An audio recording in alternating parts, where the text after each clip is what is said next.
A couple of weeks ago, my car started to make some funny noises. It sounded pretty bad, so I decided I needed to find a place to drop it off and have it fixed. Since this was the first time this happened in this area, I had to ask around and find a place that had a good reputation. I found a guy, I took it by, and the guy looked at it and said that it would take a couple of days, that I would have to leave it with him. A long time ago, I used to work in this big laboratory. We had a lot of very complex and very sophisticated equipment. Whenever they broke down, there was one guy that we would always call to come and fix them. This guy looked like he came straight out of the 60s. Even though he looked and sounded like a total hippie throwback, he was an absolute genius. And this guy absolutely loved his job. Lately, there have been a lot of blogs and ideas and economists talking about something called the gig economy. For many people, it's getting harder and harder to find one job that can give you one salary, that can pay all of your bills and allow you to save some money.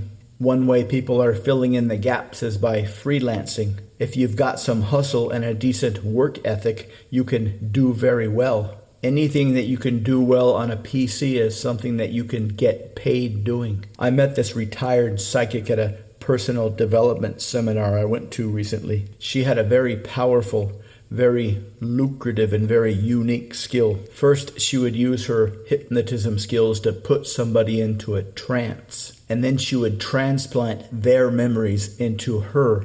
And while her clients were knocked out, she would go through their memories, but from inside of her mind, from a first-person perspective. And then she would hypnotize herself and go back through their memories that were in her mind from a first-person's perspective, and then repair all their childhood memories. And when she was done, she would implant them back into her client while they were still knocked out.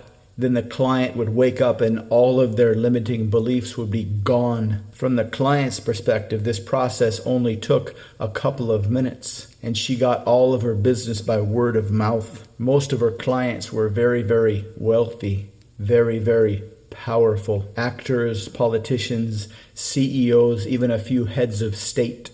She charged at least $50,000 per session. She didn't want to teach other people how to do this because it could easily be abused. For example, if you're a guy and you wanted to use these skills to get laid, it would be very, very easy. You could hypnotize your date, for example, go through all of their childhood memories, mess around with them, so that when they woke up, they would be a hopeless nymphomaniac. This would make it very easy for you to have sex with them, but it would unfortunately ruin their lives. Or if you were in sales, you could hypnotize your client, go back into their childhood memories, rearrange them so that when they woke up, they would be a complete and absolute sucker.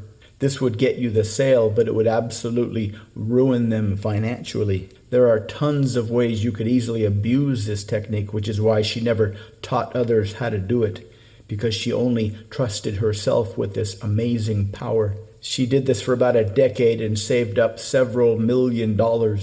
More and more companies are starting to outsource their hires as a way to save money. And there are a lot of very useful online tutorials that you can use to learn anything you want. You can learn whatever skills are needed on the marketplace. With enough motivation and dedication, you can build up a very decent income using only your laptop. Whenever this guy was fixing the machines, he would talk to them like they were real people. And he was familiar with every single one of our piece of lab equipment and would treat them as unique individuals with unique personalities.